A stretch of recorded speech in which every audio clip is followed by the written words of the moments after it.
ٹوٹکا ہے یہ نسخہ ہے شہد سے متعلق وہ آپ کو شیئر کرنا ہے وہ جس کو وہ ہمیں بتائیں گے آپ اور اس پروگرام کے توسط سے باقی سارے لوگ بھی سنیں گے اور اسلامک شہد سینٹر کی جانب سے آپ کو ایک شہد کا تحفہ آپ تک پہنچ جائے بہترین ہے تو بڑی زبردست بات ہو جائے گی کیونکہ یہ جو بڑی بوڑھیاں ہوتی ہیں نا گھروں میں اگر وہ پروگرام آپ کو اس وقت دیکھ رہی ہوں گی نا تو ہائے ذرا وہ ٹوٹکا تو فون کر کے بتاؤ وہ دیکھو وہ جو منع کو کھلایا تھا تو وہ بڑا زبردست ہو جائے گا بہت زبردست ہو جائے گا اچھا میں آپ کو بتاؤں یہ جو بڑے لوگ ہوتے ہیں نا اللہ تعالیٰ بڑوں کا سایہ سلامت رکھے آمین یہ آرگینکس کی طرف جاتے تھے اور آپ دیکھیے کہ یہ چونکہ یہ اینٹی سیپٹک بھی ہے اینٹی بائیوٹک بھی ہے شہد اور ظاہر ہے قرآن میں تو اللہ تعالیٰ نے پوری سورہ نحل جو ہے وہ شہد کی مکھیوں کی جو فضیلت ہے اور ان کا جو مقام ہے اس کے اعتبار سے پوری سورہ نحل جو ہے وہ اتار دی ہے اور اللہ تعالیٰ نے کیٹیگوریکل اس میں فرمایا کہ شہد کا استعمال کرو یہ بیماریوں کی شفا ہے اسی طرح سے رسول کریم صلی اللہ علیہ وآلہ وسلم کو شہد بہت مرغوب تھا اور میں تو یہ کہتا ہوں کہ شہد مرغوب ہے تھا کیا ہے بات یہ ہے اور شہد کی مکھی جو ہے وہ درود شریف کا ذکر کرتی ہے میں وہ اس روایت پہ آتا ہوں اور وہ روایت بڑی زبردست ہے وہ روایت ایسی ہے کہ چلیں یہ اسلامک شہد سینٹر کے حوالے سے اس روایت کو بیان کر دیتے ہیں کہ ایک مرتبہ دیکھیں درود پاک کتنی کمال جو ہے وہ اپنا کتنا کمال ذکر ہے کہ اس درود کی برکت یہ ہے کہ جو کڑوے کسیلے ہوا کرتے ہیں نا ان کو بھی اس درود کے صدقے سے اللہ تعالیٰ مٹھاس میں تبدیل کر دیا کرتا ہے اچھا اس پہ بات کرتے ہیں یہ دیکھ لیں کتنا ابھی اس کا کوئی علاج نہیں ہے ہمارے پاس مگر ایک علاج ہے چھوٹا سا کہ ہم وقفہ لے کے واپس آ جاتے ہیں پھر تفصیل سے بات کرتے ہیں ٹھیک ہے دوستو معذرت چاہتے ہیں ایک چھوٹا سا وقفہ ہے وقفے کے بعد آپ کی خدمت میں دوبارہ حاضر ہوں گے کہیں مت جائیے اب تک دیکھتے رہیے نیوز کیفے دیکھتے رہیے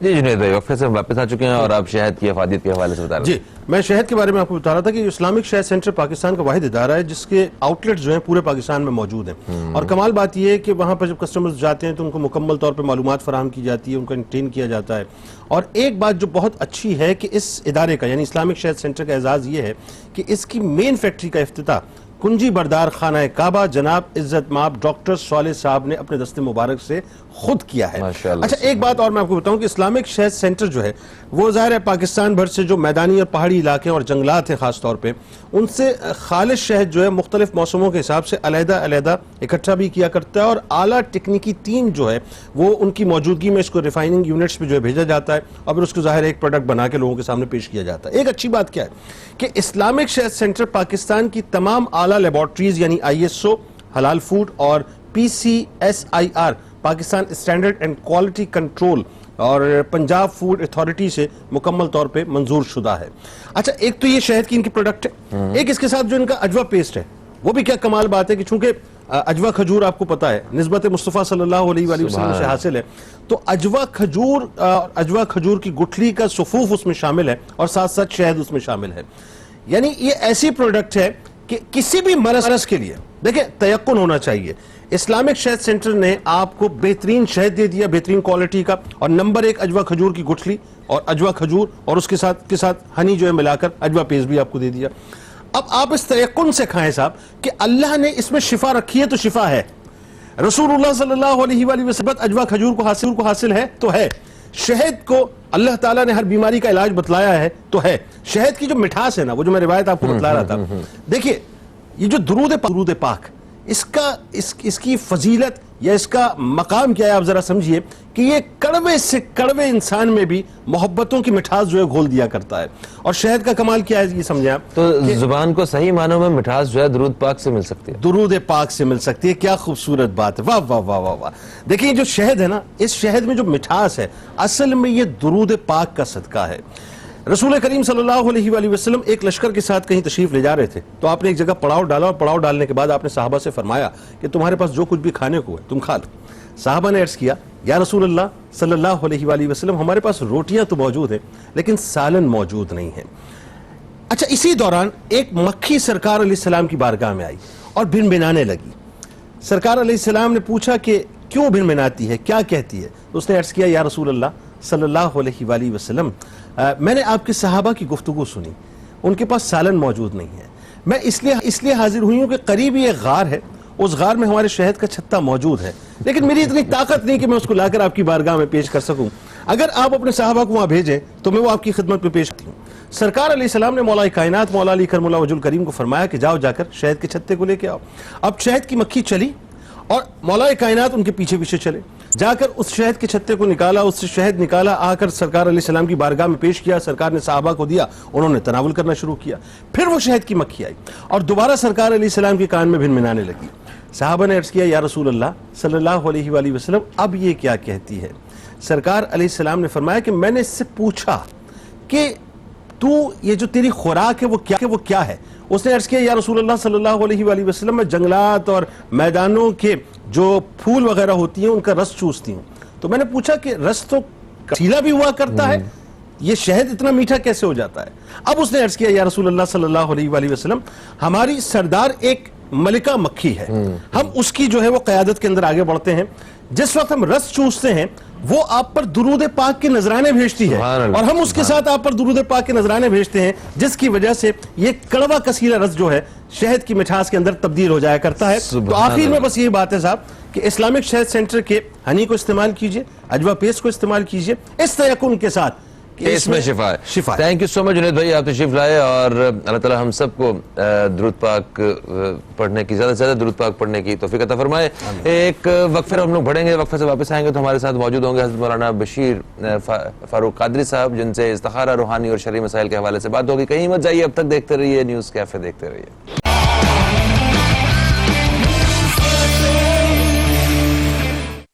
ویلکم بیک, آپ دیکھ رہے ہیں نیوز کیفے, میں ہوں فہیم عباس اور پروگرام کا دوسرا حصہ ہے یہ. جمعے کے روز پروگرام کے دوسرے حصے میں ہمارے ساتھ موجود ہوتے ہیں حضرت مولانا بشیر فاروق قادری صاحب, جن سے ہم استخارہ روحانی اور شرعی مسائل کی رہنمائی کے حوالے سے بات چیت کرتے ہیں. آج ہمارے ساتھ آپ موجود ہیں, آپ کو خوش آمدید کہتے ہیں. السلام علیکم. وعلیکم السلام ورحمۃ اللہ وبرکاتہ. کیسے ہیں آپ؟ ٹھیک ہیں الحمدللہ. ماشاءاللہ ماشاءاللہ. دوستوں کو بتاتا چلوں کہ آپ آج اس پروگرام کا حصہ بن سکتے ہیں. اس کے لیے آپ کو پروگرام میں کال کرنا ہوگا. پروگرام میں کال کر کے آپ اپنا سوال جو ہے وہ ریکارڈ کروا سکتے ہیں, اور وہ سوال آپ کا ہو سکتا ہے کاروبار کے حوالے سے, شراکت داری کے حوالے سے, شادی بیاہ کے حوالے سے, یا کسی بھی حوالے سے. آپ اگر کچھ رہنمائی چاہ رہے ہیں, استخارہ کروانا چاہ رہے ہیں, تو آپ اپنا سوال جو ہے وہ نوٹ کروائیں گے, اور پھر جب ایک وقفے پہ جائیں گے, وقفے سے واپس آئیں گے تو آپ کے سوال کا جواب آپ کو دے دیا جائے گا. سر شروع کریں گے ہم مطلب آج کا پروگرام اس سوال سے. سر قرآن پاک میں اللہ تعالیٰ یہ فرماتے ہیں کہ ہم جسے چاہتے ہیں اسے ہدایت دیتے ہیں. تو اللہ تعالیٰ کیسے انسان کو ہدایت مطلب کس طرح کے انسان کو ہدایت دیتے ہیں, مطلب ہدایت کی توفیق جو ہے نا کس کو ہوتی ہے, اس حوالے سے بتائیے. کیونکہ ہر ایک کی خواہش ہے کہ میں سیدھے راستے پہ چلا جاؤں, مجھے ہدایت مل جائے, میری نمازیں میرے اعمال سب اللہ تعالیٰ قبول فرما لے. وہ کیسا انسان ہوتا ہے جس کو اللہ تعالیٰ ہدایت دے دیتا ہے؟ بسم اللہ الرحمن الرحیم. پہلے تو میں یہ کہوں گا کہ جو آپ نے سوال کیا نا, کیونکہ سوال کرنا بھی آدھا علم ہے. اچھا, تو آپ نے فرمایا اللہ ہدایت دیتے ہیں. اللہ ایک ہے کتنے ہیں؟ اللہ تو ایک ہے. تو اللہ ہدایت دیتا ہے کہیں گے. اچھا دیتا ہے. اللہ کے لیے آپ کا استعمال نہیں کریں گے, تو دیتا ہے, یہاں آپ نہیں چلے گا. اللہ ایک ہے نا. جی ہاں جی ہاں. آپ پہ تو شراکت ہو سکتی ہے نا, جب بھی بات کریں گے اللہ سے تو سے بات کریں اچھا, مگر وہ جو عزت سے ادب والا معاملہ نہیں ہے, یہ عشق والا معاملہ. صحیح ہے, عشق والا معاملہ ہے. Okay clear. ماں تو میرا کام کر دے. ہاں صحیح ہے. تو یہدی لمن یشاء, اللہ تعالیٰ جسے چاہے ہدایت عطا فرمائے. لیکن اللہ تعالیٰ بہت رحیم ہے, 70 موجود اپنے بندوں پر رحم کرنے والا ہے. ٹھیک ہے نا. یہ ہو نہیں سکتا کہ اللہ تعالیٰ خامخواہ کسی کو گمراہ کر دے, ممکن نہیں ہے نا. من جہد وجدہ, جو کوشش کرتا ہے اسے مراد ملتی ہے. اگر میں چاہوں ہی نہیں تو کیسے ملے گا کام؟ یہ بھی بندے کو ہمیشہ اللہ سے چاہیے. جب ہم پڑھتے ہیں اہدینا الصراط المستقیم, تو اس کے معنی بہت سے لوگ لکھتے ہیں سیدھا راستہ دکھا. بھائی سیدھا راستہ تو دکھا دیا ہے, نماز پہ پڑھا رہے ہیں. امام اہل سنت مولانا شاہ احمد رضا خان علیہ رحمۃ الرحمٰن نے ترجمہ جو کیا وہ ترجمہ ہے. سیدھا راستہ چلا, دکھا تو دیا ہے تبھی نماز کھڑے, چلا سیدھا راستہ چلا. تو بندہ جب کہتا ہے نماز میں اہدینا الصراط المستقیم, اے اللہ میں سیدھا راستہ چلا, صراط الذین انعمت علیہم, ان لوگوں کا راستہ جو تیرے پیارے ہیں, انبیاء, صدیقین, شہداء, صالحین, یہ غوث, قطب, خواجہ, داتا, فرید, ان کے راستے پہ چلا. اگر ان کے مگر اسی کے ساتھ بعد میں یہ بھی کہتے ہیں نہ کہ ان لوگوں کا راستہ جن پہ تو نے غضب کیا. تو ہم تو وہ ادھر ہی ہے نا, ابھی تو ادھر ہی رکے ہوئے ہیں نا. تو بس جب ہماری یہ بات پوری ہو گئی تو کافی ہو گئی. تو بہرحال ہے کہ بندے کو مانگنا چاہیے. مقصد مانگنے والا جو ہے نا وہ کبھی ناکام نہیں ہوتا. حدیث پاک میں تم اللہ کی رحمت کا دروازہ کھٹکھٹاتے رہو, دروازہ کھٹکھٹانے والے کے لیے دروازہ کھل جاتا ہے. ٹھیک ہے, تو ہمیں ہدایت کی ایک خود اللہ تعالیٰ سے بھیک مانگنی, بھیک ہونی چاہیے. کبھی بھی میں اور آپ یہ نہ سمجھے کہ ہم مکمل ہو گئے. فرمایا جس کو اپنے منافق ہونے کا خوف نہیں وہ منافق ہو جائے گا. اچھا, اس لیے ہر شخص کو چاہیے کہ اللہ تعالیٰ کی بارگاہ میں ہدایت کی بھیک مانگتا رہے اور اللہ سے طلب کرے کہ یا اللہ تو میری اصلاح فرما, مجھے ہدایت پہ قائم رکھ, ہدایت چلا. تو مانگنے والا کبھی محروم نہیں ہوتا, نہ مانگنے والا نقصان میں رہتا ہے. اس لیے ٹھیک ہے, تو ہدایت کی چاہت بڑی ضروری ہے. ہاں, حدیث پاک میں تمہارے گھر کا نمک ختم ہو جائے یا تمہارے جوتے کا تسمہ ٹوٹ جائے تو تم ہم سے وہ بھی مانگ لیا کرو.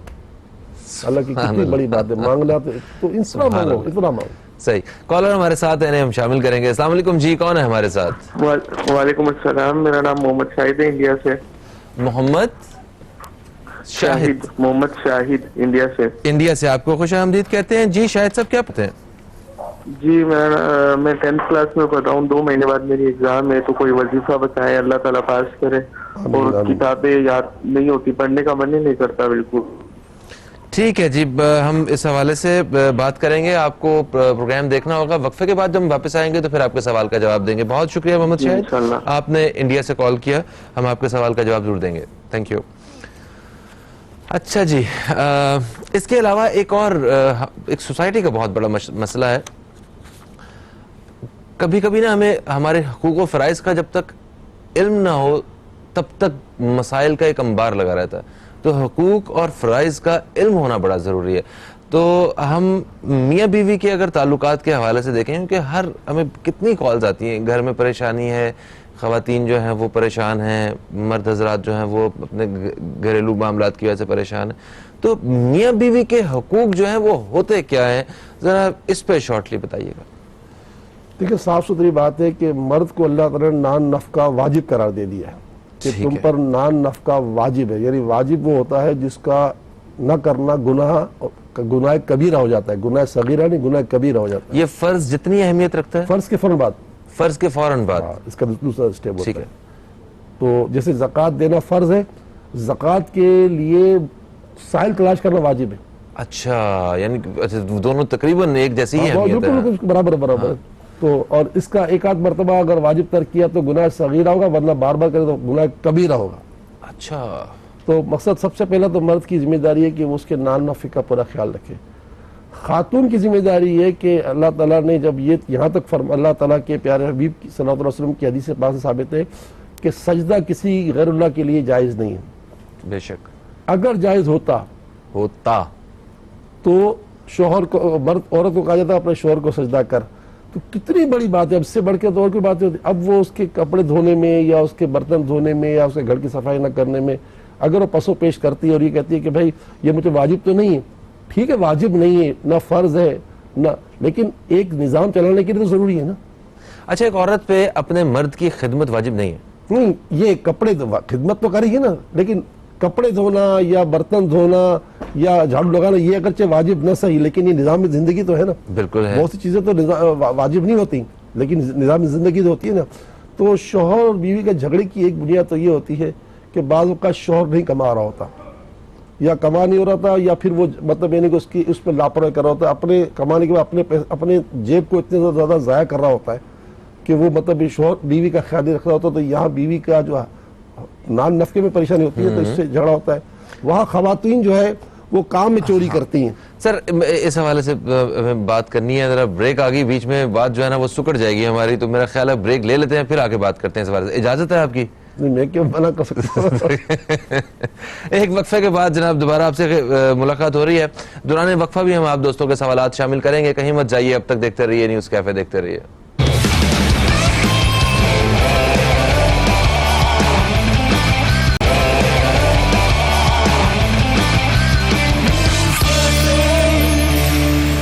ویلکم بیک, آپ دیکھ رہے ہیں نیوز کیفے, میں ہوں فہیم عباس, اور وقفے سے پہلے ہم نے کچھ سوالات لیے تھے اور دوران وقفہ بھی ہمارے پاس کچھ سوالات آئے ہیں, تو ہم ان سوالات کی طرف بڑھنے سے پہلے ہم وہ میاں بیوی والی بات کر لیں یا بیچ میں جگہ ملتی ہے؟ 4 سوال یہ 4 سوال ہیں, کافی وزن ہو گیا.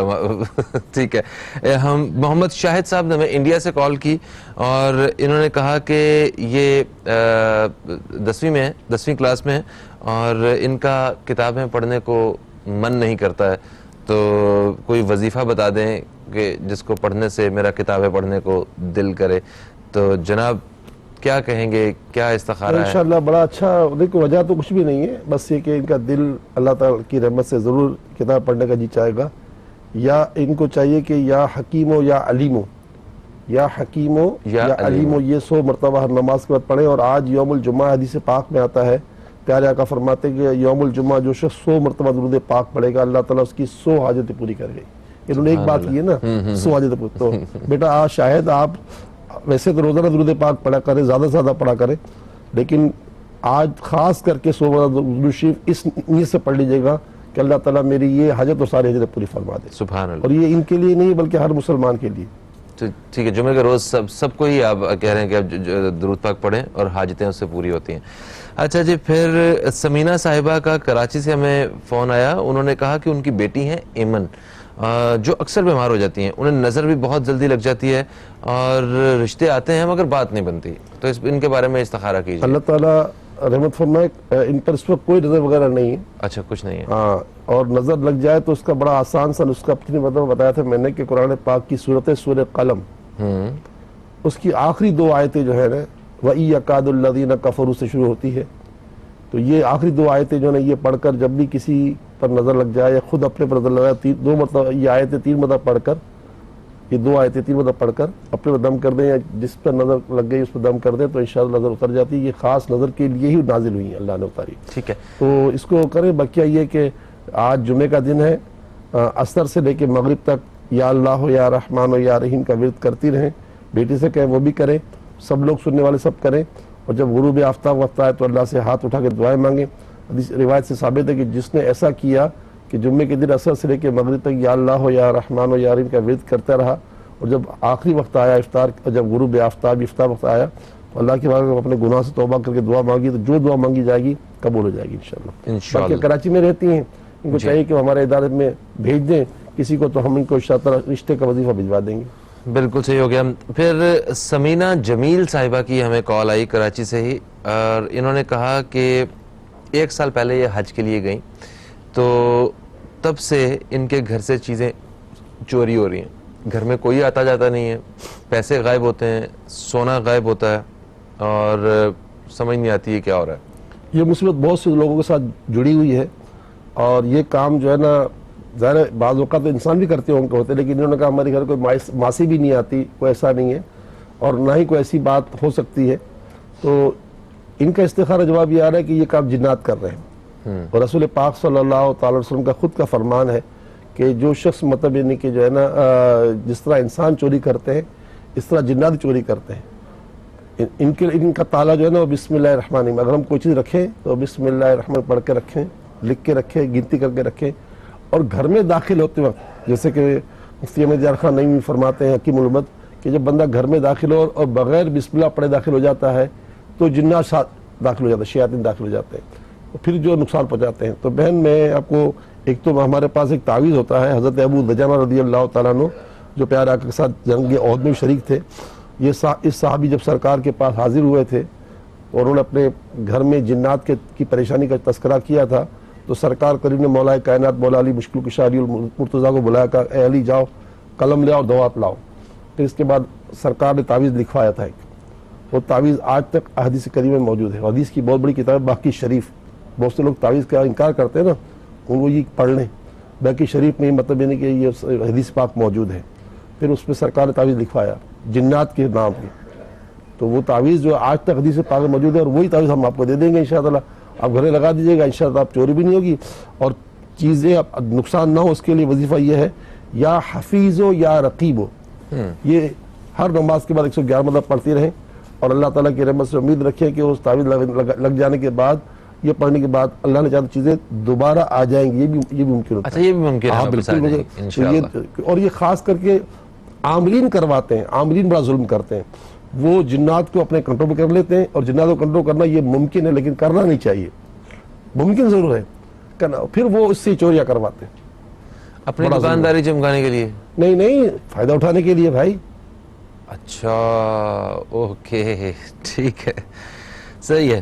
اچھا سمینہ جمیل صاحبہ کے بعد ہمیں کال موصول ہوئی تھی فرزانہ صاحبہ کی کراچی سے، اور انہوں نے کہا کہ ان کی عمر ہے 35 سال، تو ان کے رشتہ نہیں ہو رہا ہے، کوئی رشتے نہیں آتے ہیں، تو انہیں لگتا ہے کہ کوئی بندش ہے. تو اس حوالے سے کچھ نہیں، بندش وغیرہ کچھ بھی نہیں ہے. یا سمیع یا مجیب ہو. سمیع مانے سننے والی ذات، مجیب مانے دعائیں قبول کرنے والی ذات. اللہ تعالیٰ سننے والا بھی ہے، دعائیں قبول کرنے والا بھی ہے. بس ہر نماز کے بعد 100 مرتبہ پڑھیں یا سمیع یا مجیب ہو، اللہ سے دعا مانگیں. باقی اگر پورا نصاب چاہیے تو کراچی سے کال کر رہی ہیں، یا تو خود آ جائیں گھر کے صفت پہ دیں، یا خط لکھ دیں سیلانی ویلفیئر بہادرآباد کراچی کے پتے پر، تو انشاءاللہ ہم اس کو بھجوا دیں گے. بالکل صحیح ہوگا جی. ایک اور کالر ہمارے ساتھ ہیں، ہم انہیں بھی شامل کرتے ہیں. السلام علیکم جی، کون ہے ہمارے ساتھ؟ زیب النساء لاہور سے. زیب النساء لاہور سے آپ کو ہم خوش آمدید کہتے ہیں. ٹی وی کا والیوم کم کر دیجئے اور اپنا سوال جو ہے وہ بتا دیجئے.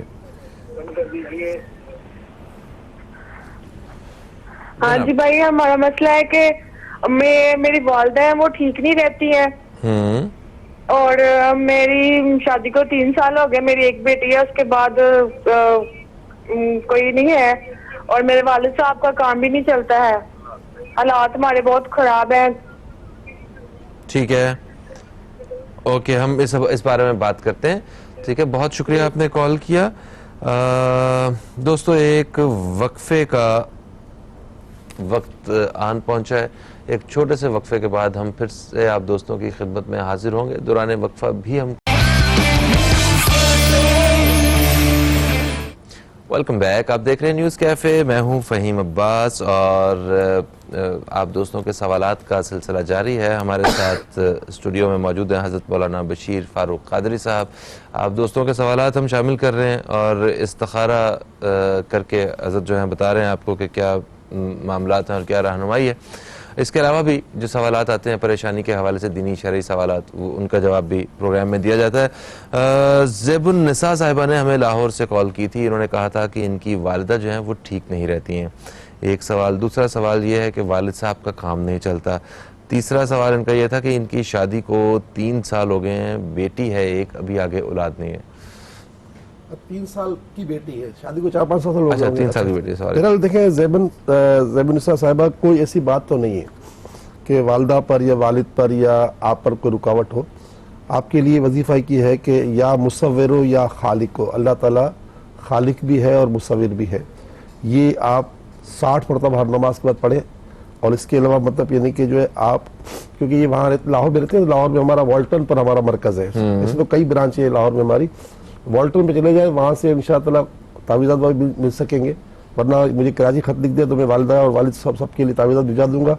2 باتیں جو میں پہلے بتائیں کہ جمعے کے دن جو شخص 100 مرتبہ درود پاک پڑھتا ہے، حدیث پاک میں پیارے آقا صلی اللہ تعالی وسلم کا ارشاد ہے اس کی 100 حاجتیں پوری ہوتی ہیں. انہوں نے 3 حاجتیں بیان کی نا، باتیں تو 100 کی ہے. تو یہ بھی کریں. اور عصر سے لے کے مغرب تک یا اللہ ہو یا رحمان ہو یا رحیم کا ورد لازمی کریں. خواتین کے تو بہت ایزی ہے کہ وہ کام پہ تو جاتی نہیں، تو وہ اپنے گھر میں بیٹھ کر مطلب یعنی کہ یہ عمل کرے، انشاءاللہ بڑا فائدہ ہو جائے گا. بالکل صحیح. اچھا جی، پھر دوسری کال ہمیں موصول ہوئی کشور بیگم کی کراچی سے. کشور بیگم نے کہا کہ ان کی کشور بیگم صاحبہ کی طبیعت خراب ہے. ڈاکٹرز جو ہیں وہ مرض جو ہے وہ ڈائگنوز نہیں کر پا رہے ہیں. استخارہ کر کے بتا دیں کہ آخر معاملہ ہے کیا. یہ کشور صاحبہ نے نہیں بلکہ ان کی ایک بیٹی وغیرہ کال کی، کسی اور نے کال کیا تھا. مسئلہ یہ ہے کہ جو آپ نے کہا نا بیٹا کہ اس کا روحانی علاج تو انسان کرنا چاہیے. جب اللہ تعالیٰ قرآن پاک فرماتا ہے وَنُنَزِّلُ مِنَ الْقُرْآنِ مَا هُوَ شِفَاءٌ، اس میں قرآن میں شفا ہے، اور پیارے آقا فرماتے ہیں قرآن بہترین دوا ہے. تو بیٹا آپ کی والدہ پر کوئی چیز ایسی بات نہیں ہے. بس انہیں ہر نماز کے بعد 3 مرتبہ سورہ فاتحہ پڑھ کر دم کر دیا کریں. پیارے آقا فرماتے ہیں فاتحۃ الکتاب شفاء من کل داء، سورہ فاتحہ تمام بیماریوں کی شفا ہے، یعنی نزلے زکام سے لے کر الی آخر تک. ایک تو یہ کرے. باقی ہے کہ ہم قرآن پاک کی 14 آیتیں پانی میں ڈال کے دیتے ہیں، اور وہ پانی میں پھر آپ پانی ملاتے رہیں.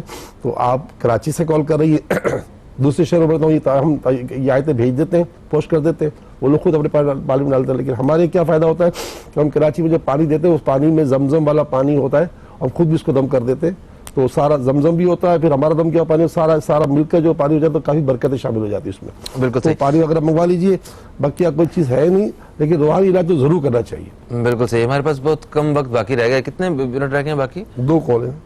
2-2.5 منٹ رہ گئے ہمارے پاس. ابھی مسرت صاحبہ کی کال، ان کا سوال باقی ہے. انہوں نے کہا کہ ان کا بیٹا ہے مبین، ماں سے بڑی بدتمیزی کرتا ہے. 30 سال کی عمر ہے ان کی، شادی ہو چکی ہے، پسند کی شادی ہوئی ہے. اور دوسرا سوال یہ تھا داماد کی جاب نہیں لگ رہی ہے، تو یہ کیا معاملہ ہے؟ دیکھیں وجہ دونوں کی کچھ بھی نہیں ہے. کچھ نہیں ہے. البتہ یہ کہ آج جمعے کا دن ہے، جمعے کی نماز کے بعد 1001 مرتبہ یا ودود پڑھ کر نمک و چینی پہ دم کریں، اسی سے پورا ہفتہ کھانا پکائیں. ہر ہفتے یہ کام کریں. ویسے ہر روز ہر نماز کے بعد 100 مرتبہ جو ہے درود پاک پڑھ لیا کریں. آج خاص پڑھیں تو انشاءاللہ بڑا فرق پڑے گا. جاب کے لیے ہمارے سیلانی میں ایک جاب بینک بنا ہوا ہے، تو وہ وہاں پر آئے تو روحانی لگ دے دیں گے، اور اگر وہ کہیں گے جاب پہ کہیں بھجوا دیں گے انشاءاللہ. تھینک یو سو مچ مولانا صاحب، آپ تشریف لائے. ایک بڑی اچھی ماشاءاللہ نشست رہی ہے. دوستو یقیناً آپ کو بھی ہمارا پروگرام پسند آیا ہوگا. اپنا فیڈ بیک ہمارے فیس بک پیج پہ ضرور دیجیے گا. فہیم عباس کو اور نیوز کیفے ٹیم کو دیں اجازت. آپ دوستوں سے انشاءاللہ پھر ملاقات ہوگی. تب تک کے لیے خدا حافظ. اس دعا کے ساتھ آپ سے اجازت چاہتے ہیں. پاکستان زندہ باد. بسم اللہ الرحمن الرحیم. الحمدللہ رب العالمین والصلاة والسلام علی سید الانبیاء والمرسلین. اللہم صلی وسلم دائما ابدا علی حبیبک خیر الخلق کلہم وعلی آلہ واصحابہ وبارک وسلم.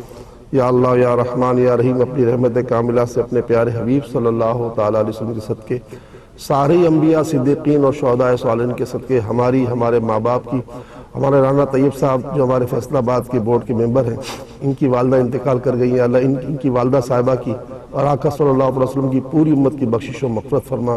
سارے مرحومین کو اللہ عذاب قبر سے بچا. ہم زندے ہیں، ہم سب کو بھی اللہ جب قبر ہم جائیں تو ہمیں بھی عذاب قبر سے بچا. پیارے آقا کی پوری امت کو عذاب قبر سے بچا، جہنم کی آگ سے بچا. سارے گناہ ہمارے معاف کر دے. اور اے اللہ ہمارے پیارے آقا صلی اللہ علیہ وسلم کی امت جہاں کہیں بھی، بالخصوص بھارت میں مسلمان اس وقت بڑی تکلیف میں ہے، کشمیر میں، فلسطین میں اور عراق میں، شام میں، یمن میں، لیبیا میں، پورے عالم کے مسلمانوں کی تو اللہ مدد فرما. ہمارے بیماروں کو اچھا کر دے، ہمارے تنگ دستوں کی تنگ دستی دور کر دے، ہمارے مقروضوں کے قرض اتار دے، ہمارے بے گھروں کو گھر دے، ہمارے بے اولادوں کو اولاد دے، اور جو اولاد والے اپنی اولاد کی وجہ سے پریشان ہیں ان کی اولاد کو فرما بردار بنا دے، اور اپنی رحمت سے ساری امت کی ساری تکلیفیں دور فرما. آمین آمین آمین یا رب العالمین. وصلی اللہ تعالی علی خیر خلقہ محمد وعلی آلہ واصحابہ اجمعین برحمتک یا ارحم الراحمین.